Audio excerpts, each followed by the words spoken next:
talking about today, so everybody knows I'm just kind of introduce myself. And what we're talking about today, we're not going to be doing any kind of presentation. We're going to do an open discussion. This is, I like the open discussions. The open discussions by far usually seem to be very productive. And we encourage you to keep your mics on. We encourage you to, if you've got something, a broad topic you want to you want to introduce, raising your hand so I can bring you in one at a time would be preferable. That way we don't have people talking over each other. So that's about the only thing that I'll ask, and we will give everybody a chance to, to have time to pose a question and talk with the group. Ernest is another cybersecurity professional like myself. I welcome. He shows up to every one of these. Ernest, thanks for participating, man. Can't stress my appreciation enough. Yeah, no, I'm here to help the community. I mean, I don't think people really understand what's happening out there right now with the cybercrime and Yep. even with I'm going to call it enterprise consortiums that are engaged in cybercrimes. I mean, that's become a prolific business right now. Oh yeah. And, And it is a people, business. yeah, it is. And people just don't understand the impact to their business. And you can sit there and say, "Oh, well, it's just data or it's just this or it's just that." But my greatest concern right now is you mentioned the AT&T hack, Oh right? yeah, absolutely. So That's huge right now. And that that information now can be used to create voter registrations throughout the United States of America. well, So they got even though social I vote, security numbers in that hack. I know the whole thing. So now we're going to have, I don't know, probably 2 billion people voting in an election where there's only possibly 150 million voters, Yeah, right? it's absolutely nuts. I was going to show that. I'm going to show you guys what this notice looks like. So, literally after, I'm going to say, literally right after they went public with it, within an hour. And I got to give AT&T some kudos. At least they sent notices. I never got one from Xfinity, not one.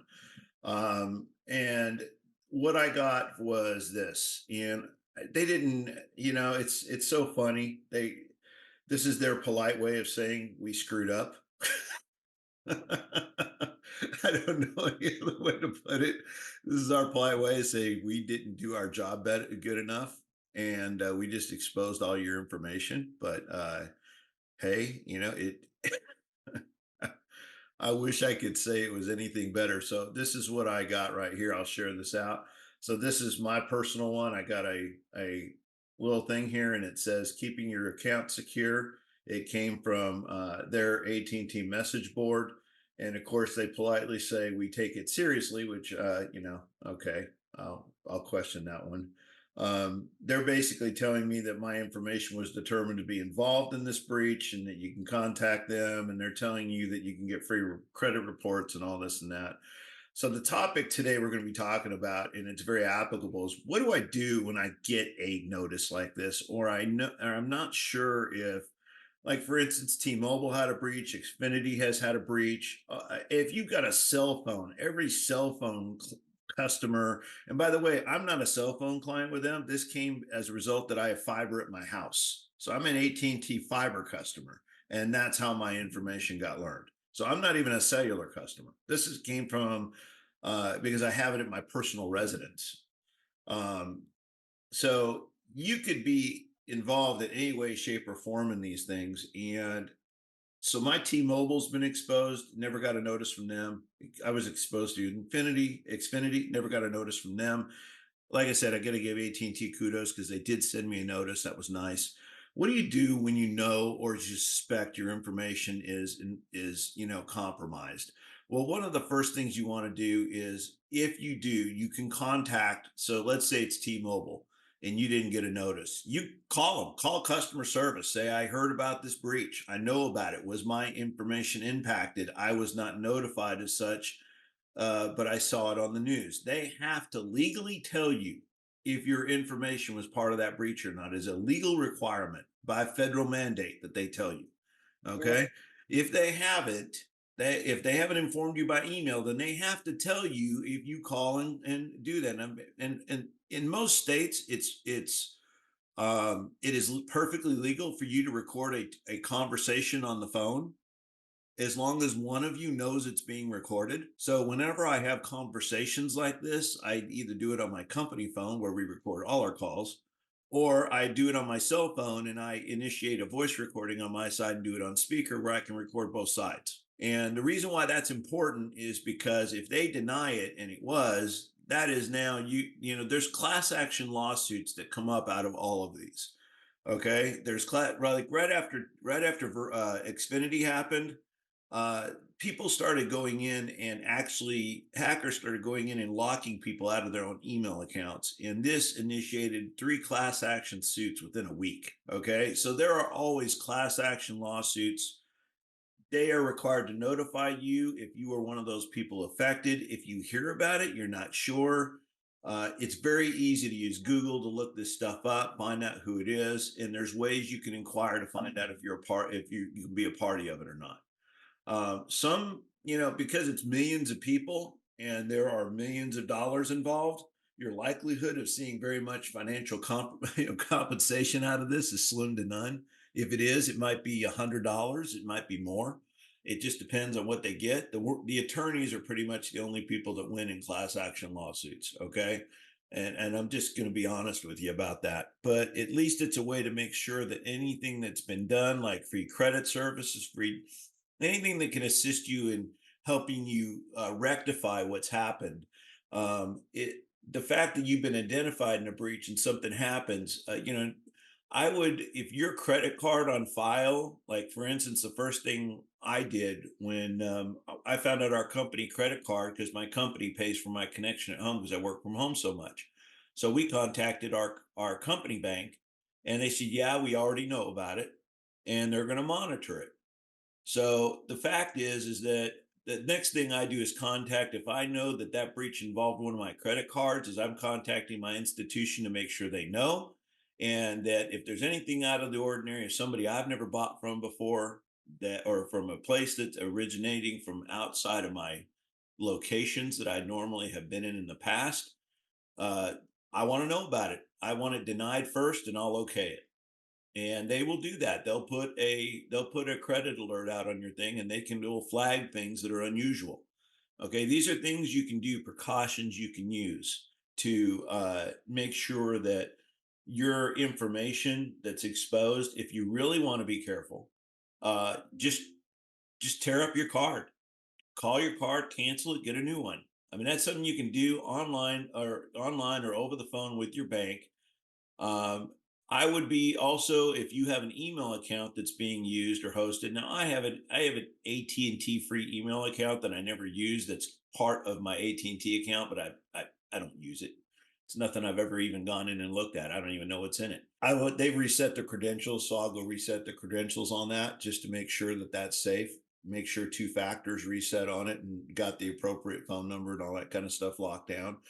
But it's very important, and anything that's linked to that you have used in that, you're keeping an eye on. If you have credit monitoring, use the free poll they're going to give you and make sure that everything's good. But I wouldn't do it right away. I'd give it maybe a week or two, make sure and see if there's any new activity that you don't recognize. Those are common things I would do to just kind of make sure that things are okay. For instance, the password that I use for my email regarding that particular account, I changed it because I don't know what's been exposed to that, and it is a Gmail account. So, in Gmail uses single sign on for a lot of things. So, just for shits and grins, I went in and changed my Gmail password that's used on that account. Okay, there's just precautions you can take to make sure that and you can't stop the sale of the information. In fact, this information, just so you know, this information wasn't up for sale. They found it out on the dark web, just out there for anybody who wanted it. And it was out there for weeks. By their admission, it was out there for weeks before they knew about it. So God knows who has it, how many people have it. Ernest, if you want to contribute anything to that, please do. Yeah, one of the things I wanted to tell you, I don't know if you're aware of this, but I have probably about 15 different email accounts. I spread my things out that way. If somebody, breaches me, they didn't breach everything. Yeah. Google does have multi-factor. Okay. And I Right. use Google multi-factor. And then it's funny because it'll tell me, hey, this device, logged into your account from this area, right? So it's pretty good. One of the things I've been seeing, not a lot of, but a little bit of, is now there's a multi-factor um, exploit. So Yeah. it still has to come to you, and you have to approve it. So I don't approve anything that I didn't initiate. Right. So the multi-factor still works. You just have to be careful, because if you just are always in that mode of saying, "Oh yeah, approved," or "I don't care," you're going to get breached. Well, Um, not many people are adding new devices. I do a lot of testing, and I will use no, it isn't my even with a new account to device. It's do with that. your regular. Yeah, it's with Yeah. your So, regular device. oh, I see we Yeah. got something from chat here. Just a second. I'm going to pop that up real quick. Barry says his university got hacked last week. What university was it? I'll tell you. I want to see if this was on one of the posts I got. I'm on, like, I don't know, 36 different boards, so I get a lot of crap. Some of it's small, some of it's big. Barry, what university do you go to? That was the University of Winnipeg in Canada, Oh, in Canada. in Yeah. Manitoba.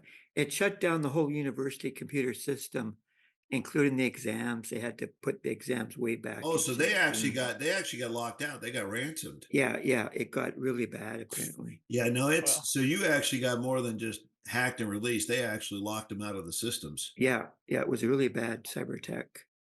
Yeah, I wouldn't go there for unfortunately, IT. I'm sorry, go ahead. I was going to say I wouldn't go there for my IT degree.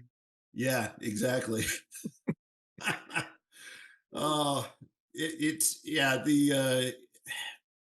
it's funny is we just one of the things we just added to our product is a new we call it a cyber defense dashboard. It's really cool. We just expanded all our training and stuff, and mainly because I can't keep up with it. It's for me to go out and produce video content on demand to train you guys on everything that's changing all the time would just it'd be a full-time job. Um, it literally, so we actually have a company now that's doing that for us as a partner, and they're providing it's like we went from a 3-part course to an 8-part course for cybersecurity awareness training, and we have a whole section on phishing awareness training now that's about 6 parts.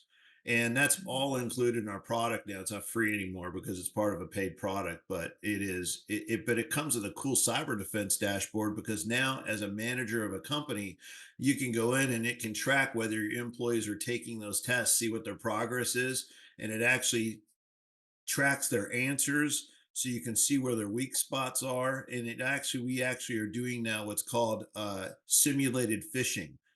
That is something new we've added to our 2.0 product. So now we fish our own clients. We actually send in things that look like real phishing. And if they click on it, they do it. It brings them up to a screen. It says, oops, you shouldn't have done that. This is what you did wrong.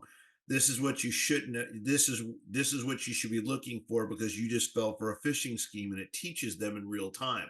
It's really good because it really stops them from hitting stuff they shouldn't, number one.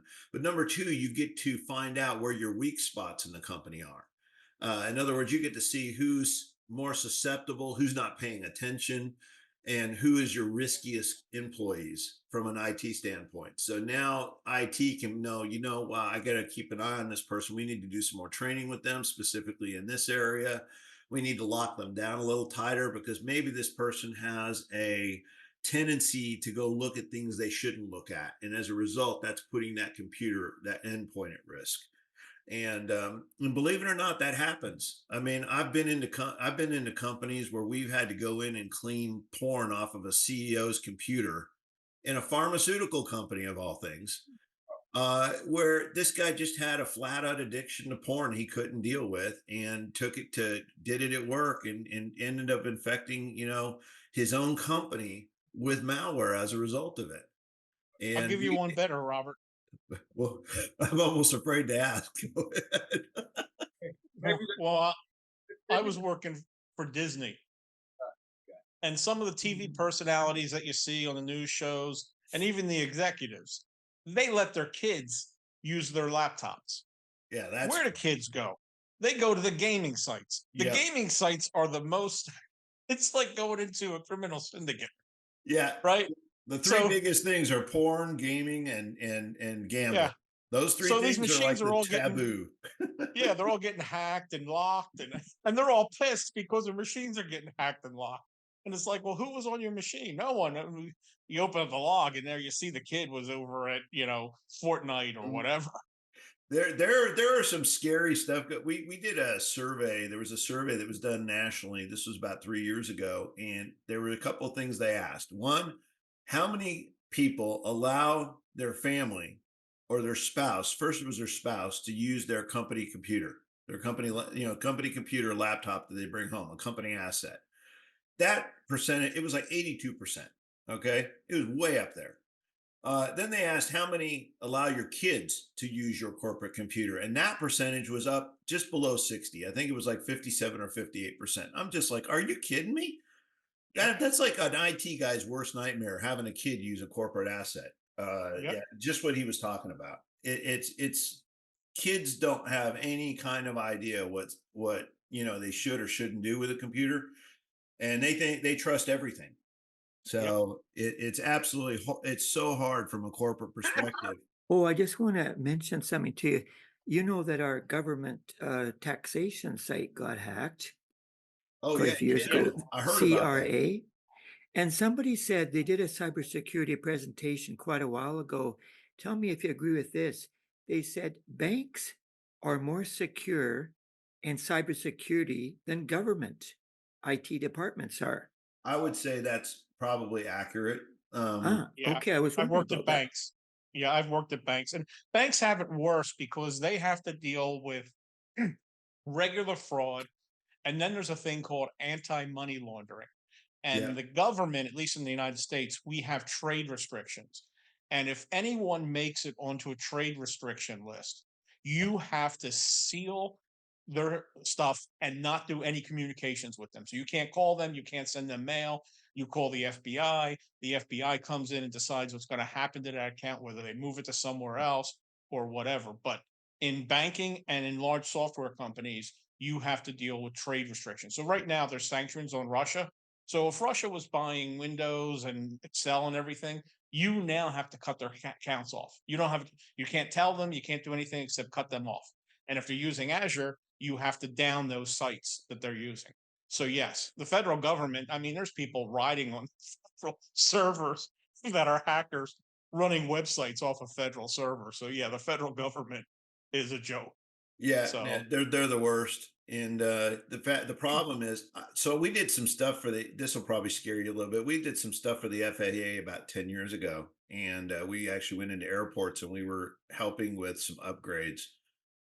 They were 12 years behind everybody else in the airports. And what was scarier is they got these guys that are, the air traffic controllers who are hyped up, caffeined up, whatever it is they're taking to stay awake.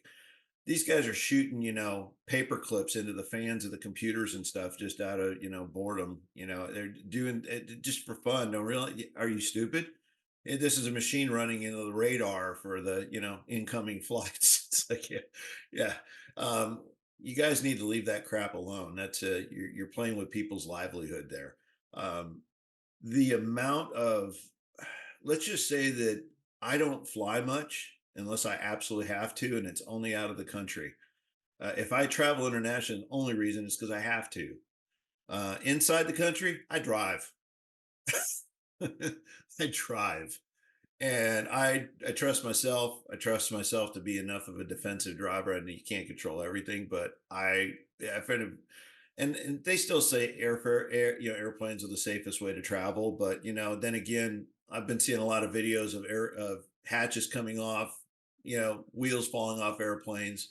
Boeing's under investigation right now. Yeah, who knows? They say it's still safest, but still, I don't know if I could do what you do, Ernest, and get on the airplane as much as you do. it doesn't bother me. If it's my time to go, it's my time to go. Yeah, I mean, I'm not afraid of it or anything like that, but at the same time, it scared me a little bit at the time doing it, wondering, seeing the amount of seriousness they took in the air traffic.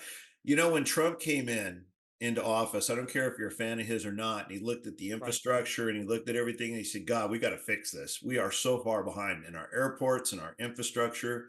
We are so far behind the rest of the world. And he's not lying. No, he's not. not making that up. Yeah, not only that, but our communications. That's a major concern, especially with all the stuff that's happening right now. Oh, With the hackers hitting everything. And you saw where they hit the water company in Pennsylvania, right? Which was a private water company. So I mean, they're out to play for keeps. well, you guys know when they and I, we have no way to confirm this because they're not telling us, but my sources tell me the AT&T. Remember how AT&T went out on the East Coast temporarily, but a lot of people don't realize that AT&T is the sole provider for 5G on their own separate network of the first responders network. They basically have the contract for the entire first responder network for the whole country. Okay. Yeah. So, and the only reason I know this because I worked with them during Hurricane Harvey, and I worked directly with AT and T as an IT first responder here in Houston. Okay, and a lot of people just don't know that. Well, a lot of people don't know is when that happened, and only about I don't know what was it, a small percentage of AT and T customers went down, the entire first responder network went down. It was an attack on the first responder network. And they won't tell you that because that's classified, I'm sure. And then no one's going to come up and say, yeah, that happened. But Well, uh, they don't want to know. Yeah, they don't want you to know about the vulnerabilities, right? I mean, yeah, there's a lot of exactly. hacks that have happened. Yeah, they're Yeah. not But telling you about. what we heard in the back channel was it was a direct attack on the first responder network, and that took out some of the cellular service to clients as well. But based on people that I know here in Houston that are in the fire department, that are in the first responder side from Hurricane Harvey, they told us their whole network here in Houston was down. They had no communication to first responders through AT&T during that whole morning. Yeah. So, that if that doesn't tell you, it's not what they're telling you, it's what sometimes it's, you got to go by what what you can't believe everything you hear, but at the same time, you got to put two and two together by different sources and figure it out on your own. Yeah. Now We're under related. attack every day by utilities, things like that. So it's we have to be very careful about what we do with our personal information. And Barry, just out of curiosity, I got a question for you. Did they notify you about the hack when it happened, or did you Oh, guys no, I'm just not find out a when it happened? University of Winnipeg student. It was in the newspaper. It was all over the news. So did they notify you at all though in writing that your information was compromised or anything? No, it was just in the newspaper. I Wow. don't know if they even posted it on social media to say that they were hacked or not, like, Facebook or X or whatever all those social media channels are. So what happened? Did they pay to get their stuff back, or did they get it? Did they remediate it? Is it still down? What happened? I think it's still down. They're still it's locked out. They're in a big mess. And that's the first time I guess they've ever been hacked. University. Like they go after university. The schools are, I don't know what it is where you are in Canada, but the schools are the worst, and a lot of it is because, and I know this because I work with the E-rate system, which kind of provides federal funding to school like ISDs, and we have like a school lunch program. What it does, it kind of piggybacks off that. So if you got, let's say, 70% of the kids are on the federal school lunch program, then the school can get up to 70% funding on certain IT projects like infrastructure, Mhm. cybersecurity, things like that. And they get the federal government to help pay for it. And that's why we sell some of our products through that platform. But the reason why I'm bringing this up is because the schools are notorious. I don't know what it's like in Canada, but here sports are a big thing in ISDs. Sports are like it's nuts. It's almost fanatical, and what happens is they'll put in this money for, oh, we need all this stuff for IT expansion and IT safety and everything. And then when the money gets there, they steal it and use it for sports. Well, And the so, big yeah, it's terrible. the big problem with colleges is they're under attack internally and externally. Years ago, when I went back to school to get my IT degrees, I was in school. I was in programming classes, right? Unix, C, and one of the kids that was one of my classmates, we became fairly close, and we started writing another OS. And he comes to me one day and says, "Hey, I'm going to hack the school computer and give myself an A. Do you want an A?" I said, "No, don't worry about me. Don't touch any of my stuff." He hacked into the mainframe. He changed a bunch of people's grades. He said, "I didn't need to change your grades because they were already straight A's." So I was lucky because everybody that got their grades changed wound up under investigation. right? Because eventually the school finds out, right? Whether it's the logs or something, Yeah. or a teacher saying, "Hey, he didn't get that grade." So yeah, he got caught, he got expelled, right? But I mean, that's the real problem in universities. The students are on the net, at least back then, everybody's on the same network, right?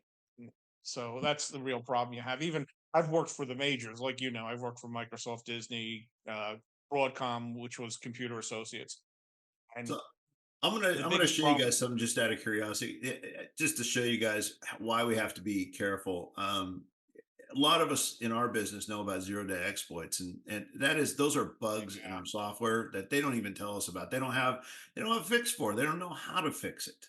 It's just broken, and hackers either know about these things, find out about it, exploit it. These are things we find out about. I'm going to show you something. This was a vulnerability report off of just a PC at one of our dentists, and this guy's got HIPAA compliance to worry about. But I'm just going to show out a browser real quick. So we run what's called a SIEM. It's a security event and integrity monitoring system. It kind of monitors everything that goes on with the machine, and it looks for it does vulnerability assessments and things like that based on what it finds on the machine. Okay. So I'm going to share a browser out with you real quick. And I want to show you, this is a machine that's being maintained by, we're actually doing a security evaluation. It's being maintained by another company. We're doing an eval to show him how good they're doing. When you see this, you're going to probably, drop some bricks. But anyway, let's share out a browser here. Okay. So this is one PC. This is the main dentist PC. This is the vulnerability assessment as of this morning on this PC, or this afternoon at 2:28. There are 426 highs, 335 mediums. All these are Windows 10 and Mozilla Firefox exploits. 657 exploits from Firefox because he's not updating his browser. Windows over 200 flat on Windows. And this tells us what they are. It tells us, what patches apply to them and a lot of other things. But this is what it should look like. I'll give you an idea of a system. I'll show you my system. This is the computer I'm on. This is what it should look like. Yeah. right? Zero. Yep. This is what your vulnerability report should look like.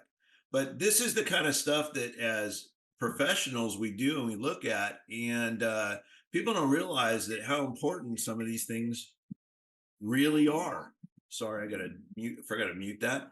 A lot of people don't realize how important these things are to keep our machines up to date. All this stuff is ways we expose our information. So it doesn't do any good to, sometimes it doesn't do any good to just follow up when you have these breaches. There's more ways information gets breached than we think. And it isn't just from big providers like that. So it's very important.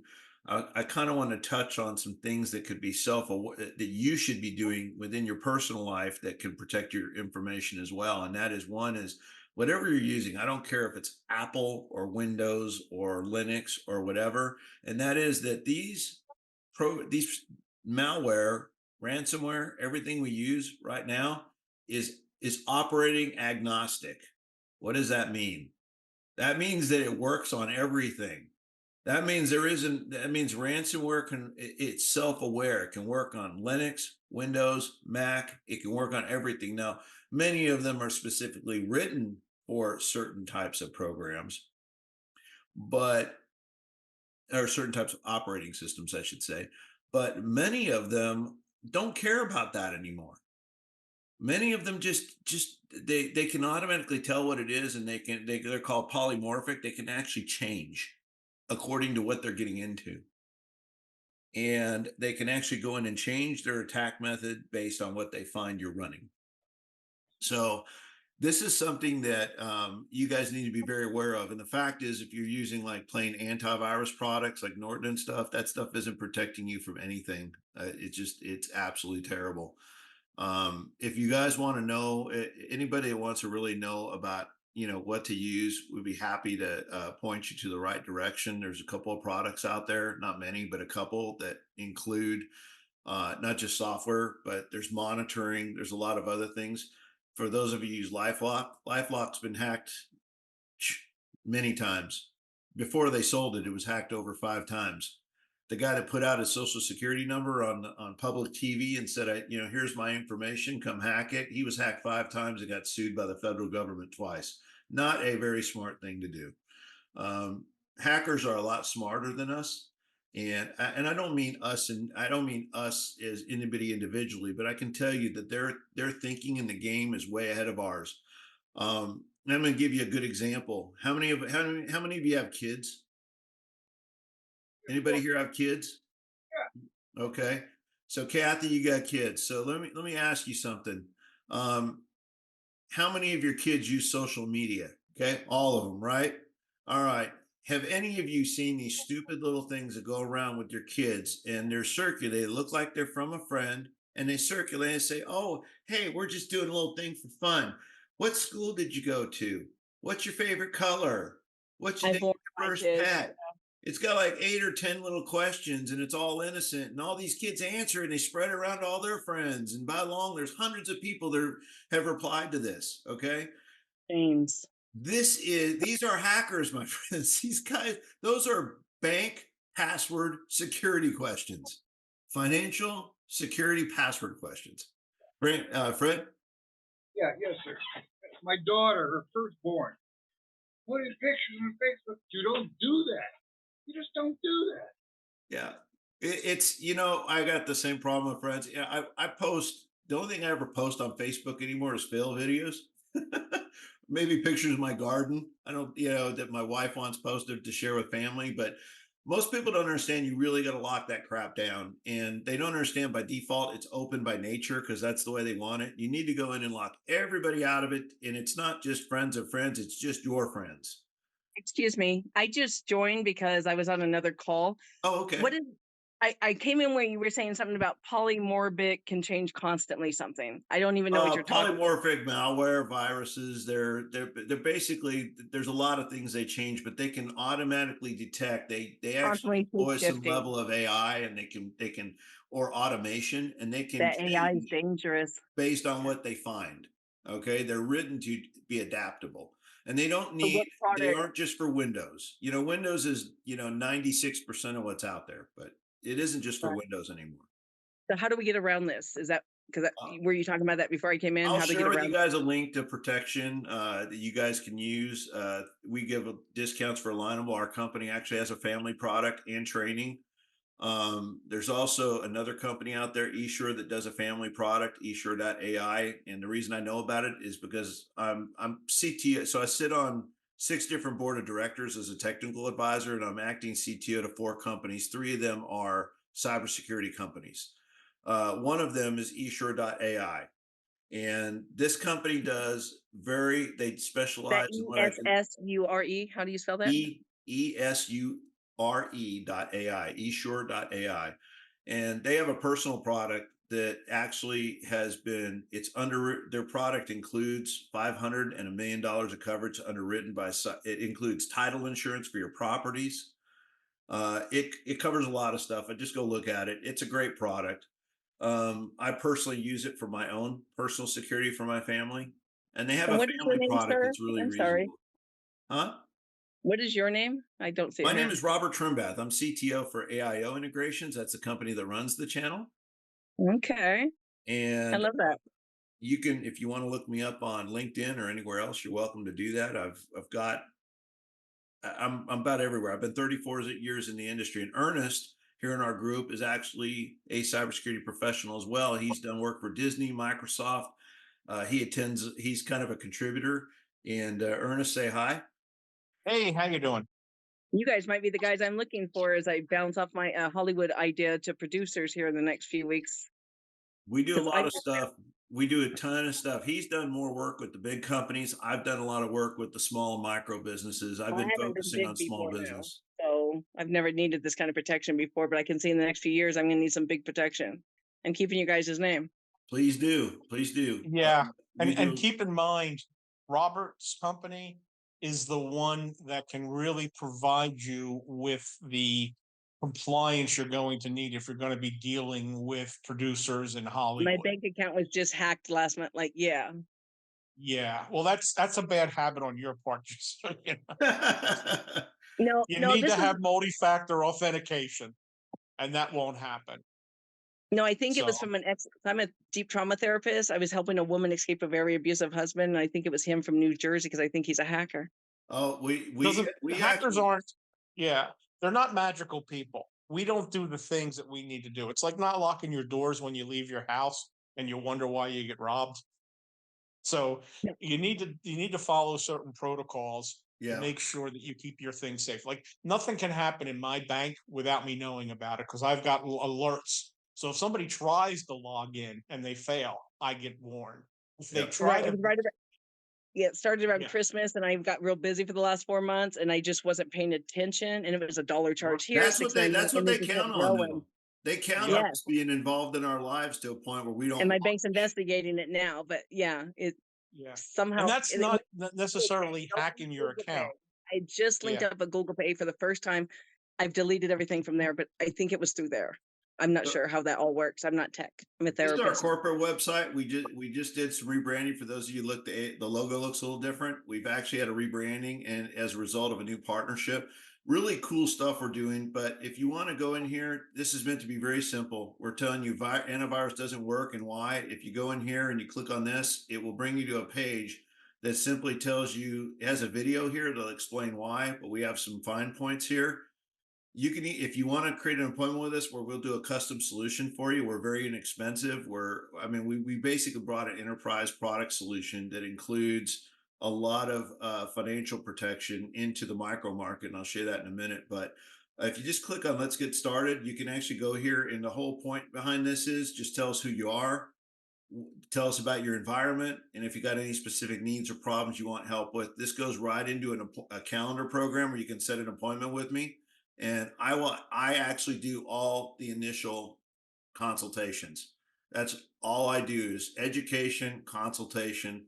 We've got teams that do the other stuff. We employ a 24/7 SOC, that stands for Security Operations Center. So we're software, we're monitoring, and we even have the other part of the picture, which is this, and that is we include it on the business side. We include $1 million in cyber financial protection, and you only need as little as 5 endpoints to do that. So if you got 5 endpoints or more, you can get this. You can get this coverage. We've actually brought this in, and this is underwritten by Cysurance. They're one of the largest cybersecurity insurance companies in the world for cybersecurity. But if you go down the bottom of our page, you'll see for alignable.com, there's a link in here that will get you guys 25% off. Here's the code right here, 25% off our entire product. And we've just added a third thing called it's called the Cyber Defense Portal Pro. This is so cool. And I'm going to show you something real quick, but I'm going to show you something that you get with this. This is really, really cool. We just introduced this product through a new partnership, and it just went live literally a week ago. So we're just now getting it rolled out. What it gives your company is this cool little dashboard, and we now have a a huge expanded, used to be 3-part, 8-part cybersecurity awareness program, takes you through it, tests you and everything. We have a special section just for phishing. Now we have a phishing course that goes through and takes you through that whole part. If I get this to load, Zoom always plays with my loading. I apologize. We have a phishing course that's just specially on training you about how to recognize and deal with phishing. And we even do HIPAA compliance now. I put an example up here. Sorry about that. It doesn't like that back button. HIPAA training course. We do HIPAA, PCI compliance. We even do stuff for some state specific stuff in New York and for Texas that is doing specific security security certifications for like the insurance industry and stuff like that. And very, very cool. And what I was going to say is what's cool about this is you can load up your employees and you can track what they're doing. So it gives me like a little compliance score. I can also post up things like policies, different types of policies, and I can show those policies, and people can view and acknowledge them within the system. We've got everything from bring your own device policies to cybersecurity, email use, device use, all that kind of stuff. So people can actually, and you can track who's read it, accepted it for your employee base, and you can even roll out your own custom employee manuals through this and upload them. Very, very cool. But we track what every employee does. And so you can assign, you can see these people are managers, but you can set up employers. It actually tracks a single sign on to Office 365, Microsoft, and Google. So it's very easy to set up and get going. But the whole idea behind this, and we do simulated phishing. So we actually go through and we do campaigns where we pretend to be, we send out very professional looking phishing campaigns that basically are meant to catch your users offhand and teach them in real time. So when they fall for them, they go to a website that teaches them, oops, you screwed up. Here's what you did wrong. This is what you clicked on and you shouldn't have. And it teaches them in real time what to do, what to look out for, and what they shouldn't do. So this is all new stuff. I see. Hold on, I'm readmitting some people. Hold on. This is all new stuff we've just introduced, and there's all sorts of cool reports you can pull in. You could look at employee results on their testing. You can find out who's your riskiest employee, and we even do dark web monitoring for your company domains and email up to 5 email addresses. Very cool. And we can even look at the phishing campaign results. Now, this is brand new, so we don't have any results, and this is kind of a demo we set up. But this is going to be accessible and included in part of our product. We're going to give a basic version of this to everybody that has our product. And then there's going to be an expanded version that's $65 a month. And it basically gives you dark web monitoring, automated phishing campaigns against your employees to check them. It gives you the policy manager so you can put out, computer use policies, employee manuals, track who's read them, who's accepted them, those kind of things.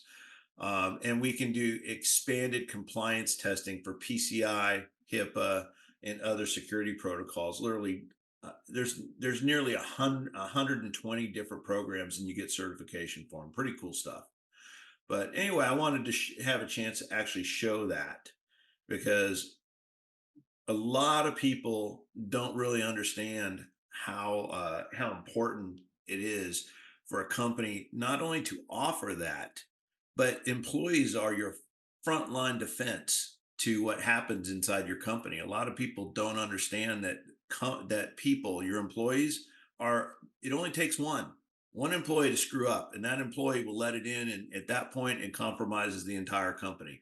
So you have to understand that in our job, we want to secure everything. So it's not just about putting endpoint protection on. It's not just about monitoring, but we also take it very seriously about training, certifying, and tracking from a managerial standpoint. We believe accountability is huge.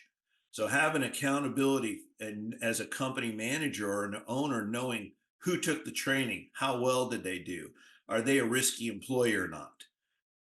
Knowing those things in advance helps you understand what you need to do with that person, what you need to work on with that person. I mean, and Ernest, again, feel free to chip in, but our job as analysts is to understand where the risks are and to minimize them. And the other thing you need to keep in mind is a tool like yours is doing, we call it monitoring, but really what it is alerting and reporting. And as a sole practitioner or as a small business, you don't have time to go through logs and try to figure out what messages mean what. One of the things I was going to suggest with the AT&T breach, anyone, regardless of whether they had AT&T or not, should have be registered with all of the credit bureaus, and you should have alerts on to see if any new accounts get opened, if an address changes. I get emails all the time from those, right? Credit Karma's free, so you can use that. Experian I have for free. I've been breached twice, both times by hospitals that were breached, and they both paid for an extended service to monitor my credit. So I would get that the dark web reports that you're talking about. I would get them for free. That's where your tool is really valuable. Someone as an executive or a business owner can just look at the reports and look at the things that matter, like that dashboard where you were all zeros and that doctor was, I guess, a couple hundred Yeah, issues. yeah, I'll be glad to show that again because that's really interesting. So Yeah. that's actually it's one of those things where this is a free it's actually freeware, believe it or not. It's open source software. What it's based on a product called Waza, which is a SIEM, an enterprise SIEM. That stands for, again, our king of acronyms here. It stands for uh, what security, internet, and or no security, integrity, and event monitoring. I'm sorry, or it might be the other way around. I believe that's the way it is though. And the whole point behind that is that we can monitor what's going on in machines for forensics, because when something does happen, like we had one of Barry talked about how his college got hacked. Well, if you aren't running anything like this to do forensics on how they got in, what happened, you aren't going to have any idea as to what they've changed, how they got in, what they've done. You have no idea of understanding what happened. There's no forensic data. So you get, basically, if you have this kind of stuff, this actually makes remediation, fixing the issue, so much easier, because we're able to go back and see what happened, how, when, why, and we can be better detectives at our job.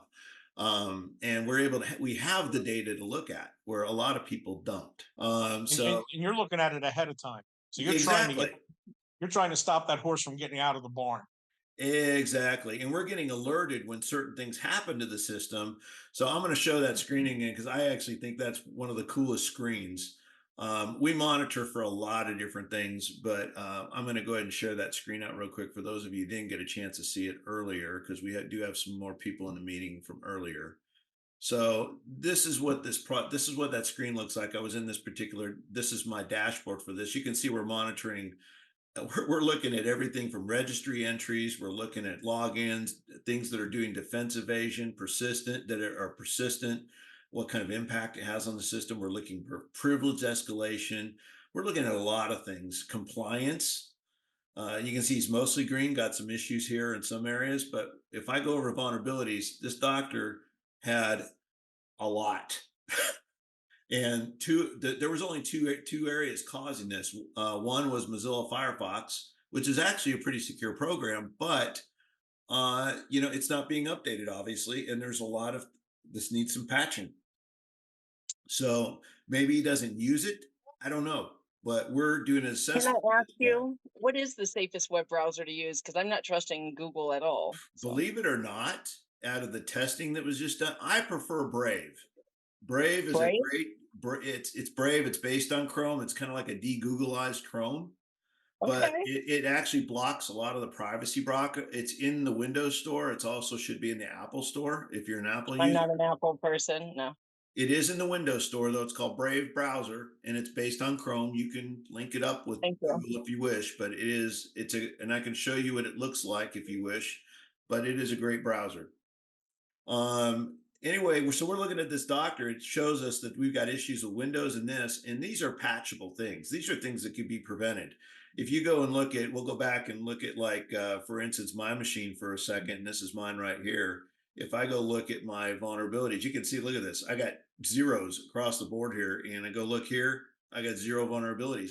And this has to do with us doing good housekeeping.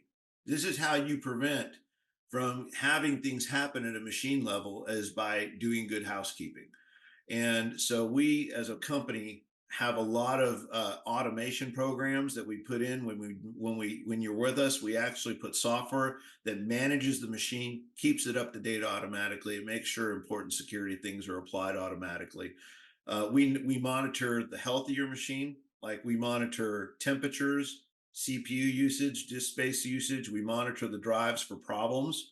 A lot of times we know about hard drive failure way before it happens. And we notify the owner, hey, this is happening. You're about to have a problem. We're already getting warnings from the hard drive that this is going to happen. You need to make sure you got a good backup. And that's something else we do. So there's lots of ways to be safe with your data. A good cybersecurity plan, by the way, isn't just about running endpoint protection. A lot of people don't know this. It isn't about just software. It's software, it's monitoring, it's good backup and disaster recovery. If somebody takes your data, do you have a way to put it back the way it was quickly without losing much time? Do you have a way to restore that machine back to functional level as quick as possible? Like, for instance, for a dentist, and I say this because we're evaluating this dentist office right now, every day that computer is down in a room that he uses it for x-rays and to process a patient, that is thousands of dollars a day for that guy. And if he's got 5 rooms and 3 are out, he's losing literally 5 figures a day. So you can see it isn't just about necessarily, the fact of having a cybersecurity event happen. It's how quick can I recover from it? And then you have the other side of it, which we haven't even talked about, which is kind of what we're talking about today. Somebody's got your data. Well, if I get hacked, let's say my business gets hacked as a result of this AT&T thing, because I use AT&T as my provider, but somehow they get into my machine and it's traced back to their hack. AT&T now bears a third party liability to me because they are responsible for my data being out there in the first place. So now AT&T has a third party liability to me and my business. So, and us as companies, as small businesses, if we actually have our data breached and somebody uses that to get into one of our customers' information, then that person is able to sue us for that same responsibility. So that's why it's so important that we not only safeguard our data, but we know how to have a proper threat response, a proper way to deal with our information when we know it's out there. What should we be doing? We need to monitor. We need to make sure that anything that was linked or leaked out in that information, like our email account, rechanging those passwords, making sure it's secure, monitoring for any weird sign-ons. All that stuff is important. So those are the things that you need to look at. And of course, monitoring your credit report, I wouldn't worry about it for at least a couple weeks. Usually what you'll see is they're just behind the times in their monitoring. It's not because they're not doing anything retroactively, but if you really want to be safe, put a fraud alert, lock down your credit to where you have to be notified. So there's a way to lock your credit down where they have to notify. So if anybody pulls your credit, they got to call you and they got to ask you questions that are on your report to verify that that person is you. And if somebody's doing that, then they won't release the information. But you're going to get a call anytime somebody tries to apply for credit. You can lock down all 3 bureaus that same way. So if you really want to be careful and you really think you're at risk, that's a great thing to do. Call the agencies, put a fraud alert out, and they will lock down your credit for you. And then after you feel it's been a long enough time, you can call them and have it taken off. Okay, that's a very safe way to handle the credit side of it. And make sure anything you're doing, title theft is a real big thing right now. So, and I will tell you, I personally had it done. I went through a thing where I was unfortunate enough to meet a black widow, what I call black widow. This was somebody after I was widowed in 2010, found me through eHarmony. I married her and she systematically drained my accounts, titled my house out from under me that was paid for. And And and I found out that deed fraud is one of the biggest fraud problems in Texas, especially in Houston, because anybody with $25 and no ID, no anything, if they show up with what looks to be a notarized document with $25 in cash and providing no ID, can file a title on my house and take my house. And apparently it's such a bad deal. They have a whole fraud department for this, but they won't change the law. So I don't even understand that. But anyway, that's a real story. So yeah, and it cost me in the end $85,000 to resolve that. Yeah. So real deal. It happens. So definitely important to have those kind of things and have a good company behind you that can do that. And the product I pointed you towards, eSure, has that built into the product. Very cool. And it's underwritten by Cysurance, the same company. how good is Microsoft Defender in just being a defender on a computer? Not. Well, what I I think. disagree. Is it I better than disagree, Well, Norton? it's Robert. okay. Is it better It's than Norton? okay, Yeah. but It's okay, but it's not a solution. it's still That's what you need. antivirus. Yeah, it's an antivirus, and it's real. I wouldn't go out and buy a third-party antivirus. I would Okay. use Defender, and then I would make that part of a series of tools. So, like what Robert has, that tool there is very essential because Defender can only see what the perspective is on the machine. It can detect some viruses or things that shouldn't be running and tell you about them. Mhm. But if you don't know whether they're supposed to be running or not, what are you going to do? I have right? no So, clue about computers. I'm a therapist. right. You guys got those brains. Me, I got a different brain. I Yeah, got one it No, for no, work. does. exactly. It Yeah. does have some built-in ransomware protection in Defender that's kind of nice. It can protect your personal folders and notify you when things are changing and prevent those changes, but it's not full ransomware protection. It's just No. it's just it basically will prevent simple overriding, and it'll do some basic blockage, but there's so many ways to get around UAC. It's not even funny. UAC So means long as I'm universal small access business, no big control. deal. But as I get bigger, I'm definitely gonna want to reach out and get bigger protection. Well, even as a small business, keep in mind the Defender watches, but your biggest enemy, believe it or not, like Robert's been saying, is phishing. So what the hackers are doing is they'll send you an email saying, "Hey, here's a payment or a check from a bank account that you think might be yours," and it'll open up a spy Right. onto your machine. And you didn't know any Right. better because you thought it was legitimate. Yeah. I know And now better, they've but got my your kids machine. don't, and my sister doesn't. And no matter how Yeah, many times you exactly. tell them, don't touch that. Yeah, you, Robert's got the course for you. Make your yeah. family take that course. We got a family course, and I'll Something. show you where it is. Hold on. I just slap them around a little bit, and I don't know. They still don't get it. I don't know. We have a family course that we put out for families because last year. So you guys saw the big case last year where a kid got. A lot of people don't understand minors are I being don't watch the targeted. news no more. Minors are being targeted in a big way right now. Yep. And Yep. so last year there were 7,000, more than 7,000 documented attacks on minors, and they're big targets because they just don't know they don't They're even have a vulnerable. clue. Uh-huh. So last year we just as a it's something I took upon myself because I have kids and grandkids. I got 4 daughters, I got 4 granddaughters, and I just took Wow. it upon myself to do it after hearing this story last year. There was a high school senior, I think it was out of Michigan, and it was a national deal. He had a full ride to college. He was a football scholarship. He basically got scammed by some Nigerian hackers on Snapchat who were posing as a girl, got him to send pictures of himself. They Yep. had blackmailed him and to expose him to his family, and he paid Right. about $300, and couldn't pay the rest. The kid was stressing out over it. They were pressuring real hard, and he said, "Listen, I don't have anymore. I can't do it." And he said, "You got. I'd rather kill myself than do that." And the hackers actually wrote him. They actually showed the text in the investigation that was on this thing, saying that hackers saying, "Go ahead, kill yourself. You're going to wish you were dead when we're done with you." And the kid Yeah. took his own life. Parents had no freaking clue this was happening until after it happened. It happened 16 suicides, teen suicides last They year. have shows like this on the ID channel where these hackers are 12, 13-year-old girls. They lift their top, and now they got them for years doing sex stuff and horrible stuff. Like Well, horrible. that's the legitimate one. Those are the legitimate I mean, Pedophiles. Yeah. yeah, I'm talking But about these are these guys hackers posing, and then they go after financially. financially, and the kids are taking their lives because they just don't know any better. They don't tell their parents. The parents have no clue. They're embarrassed.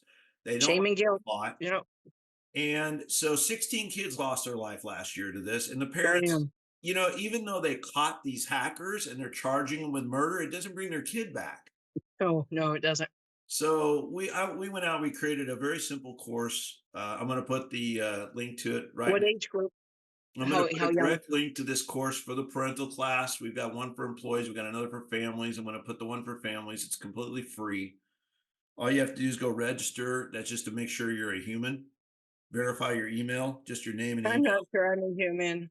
And I'm posting this in chat right now, guys. You click on this, you can register for it, access it. It's 3 parts. My bio's up there. It's just a short bio. We do one part that is for the whole family, everybody using technology. And I'll put this up so you guys can see it real quick. Glad we're talking. I have no problem talking about this because this is a really personal thing to myself. I think it's important that families know about this. This is something we've been doing for free since day one. We do not charge for it, never will. Um, Thank you.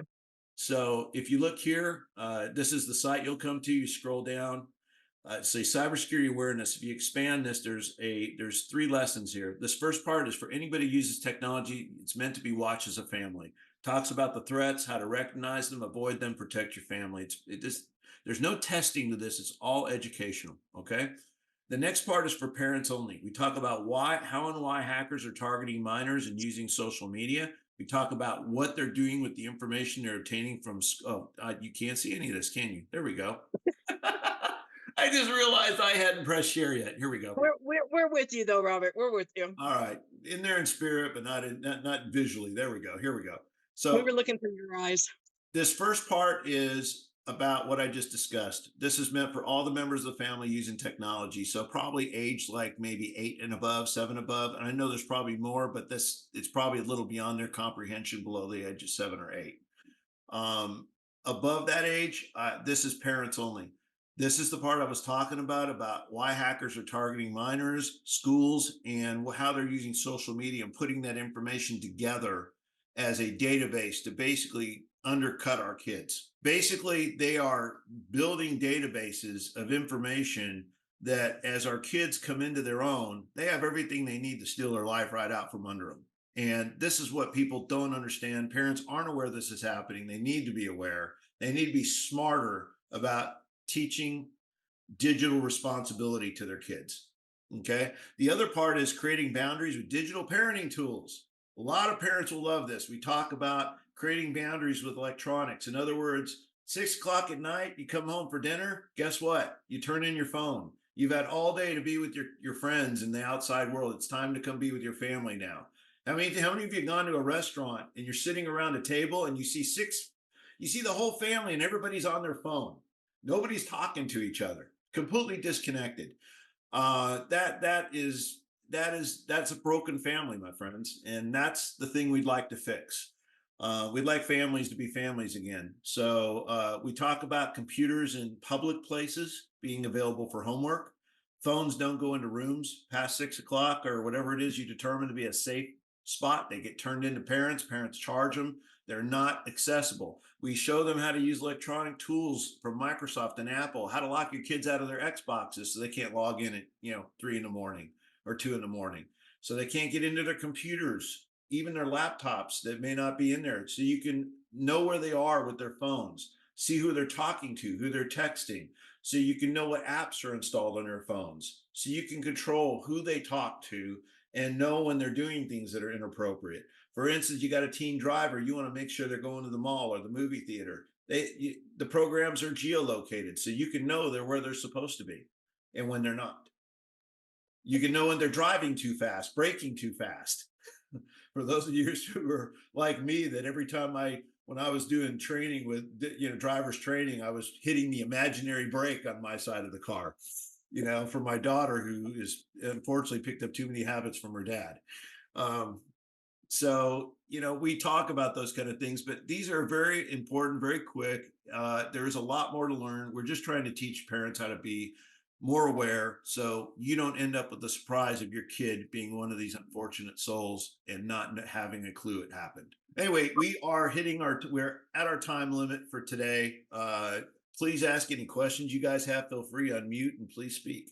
Just letting you know, my goal as a trauma therapist is also to bring families back together and to heal the trauma of the world by just shaking everything loose, all the lies, all the alibis, everything out from under rugs. So I'm going to write my story, and then I'm going to write his story, all the histories, his stories, all the her stories, all the our stories, simply so you can tell your story. So it gets out from underneath the rug because you can't hide if it's in the light. That's exactly right. Exactly So right. that's going to be my business. Going to start with a movie called Cat, the Cat, a Pillar. The pillar from heaven to earth. So there you go. Look forward to working with you. Yeah, absolutely. And if you found us through Alignable, which everybody did, you can private message me. That's fine. We do. That way we can set up a time to meet and talk. Feel free. I am one of those people that I reach out all the time. And I talk to people, individuals, families, small businesses. I do a lot of stuff in groups. We're in the process of doing something. I do a lot of stuff with groups of 200-300 at a time. So I go in and do personalized training for companies, and I do the cybersecurity aspect of it. I do it for free. And the reason why I do it is because every junket, and Ernest, correct me if I'm wrong, is there a single junket you've been to for cybersecurity where FBI and Homeland and everybody else hasn't come out and said, how do we solve the problem of end users? Oh no, end users have been the problem even before there was cybersecurity problems. Oh yeah, they Right? are. But Every Monday morning, you got to reset passwords. yeah, it's usually The the higher passwords are ups that are the easy. worst too. Yeah, they're the worst. The guys that say, "Oh, I'm the president. I don't need to abide by those rules. I'm the Right. partner. I don't have to do that. You're making my life inconvenient." Well, Yep. sorry, but it's either that or get your butt, humiliated by being cyber attacked. What do you want? Well, and the real problem is when people get a hold of IP or they get a hold of competitive advantage data, then your company is in doom, right? Because now they know how to take you over or beat you out of the market. So Yep. that's what people don't realize how valuable that is. And like, even the regular assets. I mean, I worked in multiple, I worked in banks, and in banks the security really is the tightest. They don't let anyone portabilize any of the data. So Yep. the data you can't take off your laptop. Oh, we It's lock hard. them down so we do some consulting. We lock out devices. In other words, our Yep. cybersecurity software, we can actually stop devices from being utilized. They plug in a thumb drive, won't work. And I Right. mean, we do stuff like that all the time. Yep. What I was going to say, I know we're getting tight. Does anybody else have any questions? We had a couple people drop off. Does anybody else have any questions they want to pose to the group before we conclude? Well, Robert, what is your thoughts about WhatsApp? Because I know they Don't said use it's it, won't use it. encrypted. Don't use it. Don't Don't use use. I TikTok won't either. Snapchat, WhatsApp, TikTok. I won't put any of that crap on, especially on my phone. A lot of real people Or don't. Timu. Yeah, Timu. a lot of people do not realize that these applications, if you go read their life, they basically are 100% spyware.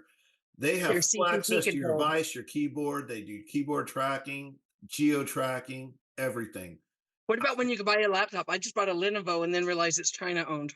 Do I got Well, to worry no, about that? that Lenovo is, but they got caught already. They already got humiliated by that, Oh, and thank God. yeah, it was they're clean now. They're okay. They used to be IBM, and Yeah. what Good. happened is IBM it sold that division, and it's Like China. every American company did. Yeah.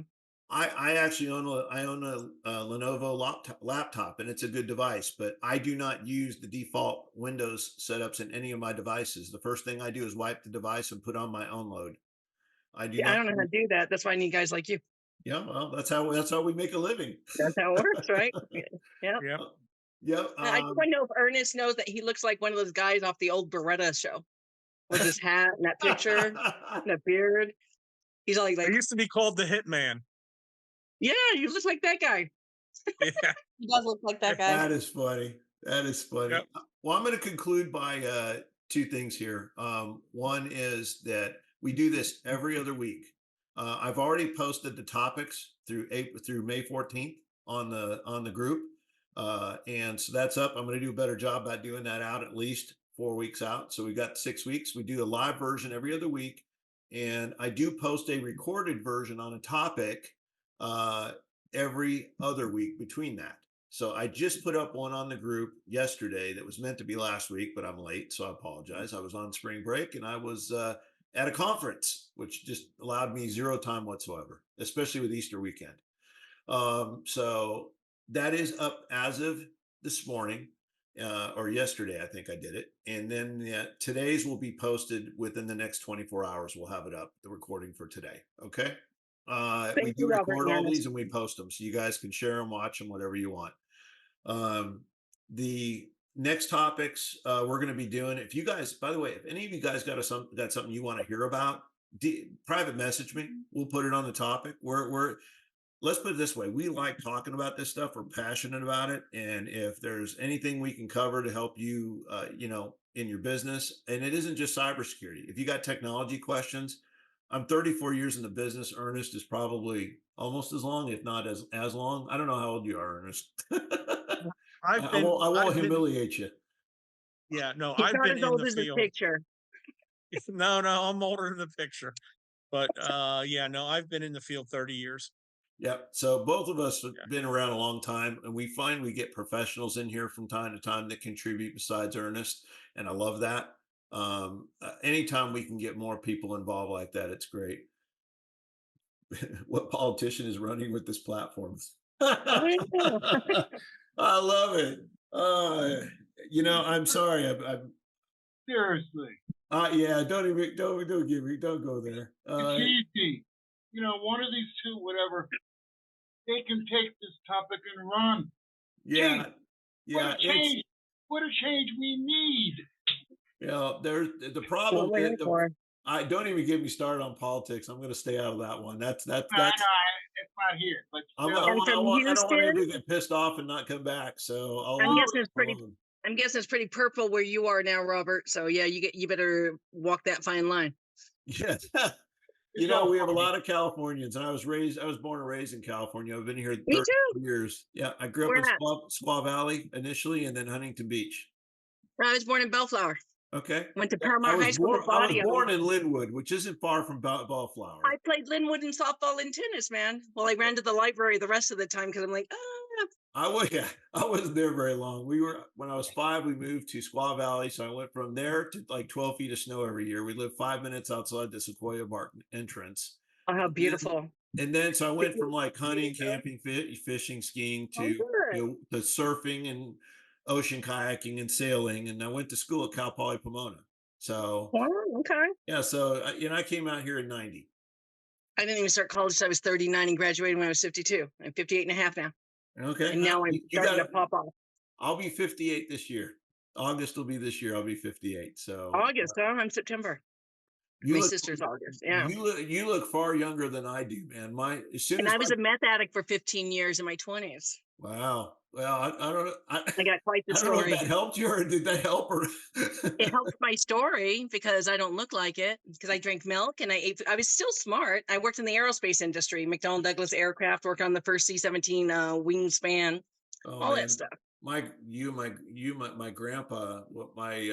Maybe. His name was Hoyt Houston. He was the chief engineer on the Apollo navigation system project. Wow. He had 64 patents to his name. Nice. He worked for North American Aviation. He was the contractor who did that for NASA. So Which makes sense why you're in Houston. Yep. Houston, we got a landing. We got a takeoff. You would have never asked me. I never thought I would have been here when I did. But I actually love Texas. Texas is a great state. It's a lot like California in a lot of ways, just with a lot nicer people. Well, listen, everybody, thanks for joining. I hope we see you again. Thank you, Make sure you Robert. sign up for the futures and look forward to speaking to each of you when you have some time offline about anything you got questions. See y'all later. Thank you. Thank you Bye-bye. for the discussion. Take it easy. Bye. Hi, I'm Robert with AIO Integrations. We provide top-of-the-line cybersecurity solutions. Don't be fooled. There are numerous digital threats that can destroy your company's ability to do business. Hacks, ransomware, employee error, and nefarious actors can take your business down. For some reason, people have been sold the myth that antivirus protects them from hackers. Nothing could be further from the truth. The fact is that hackers don't hack networks in small business, they hack people. And then they infiltrate and do what they need to do after they have already gained access through people. But people are their first and most reliable way to get into your business. AIO CyberGuard not only protects your business by monitoring it 24/7 for threats and protecting your endpoints, but we train your employees on how to recognize those threats very easily, and we protect your business with a $1 million financial protection plan. You need to ensure that your business stays in business. We make sure that it does.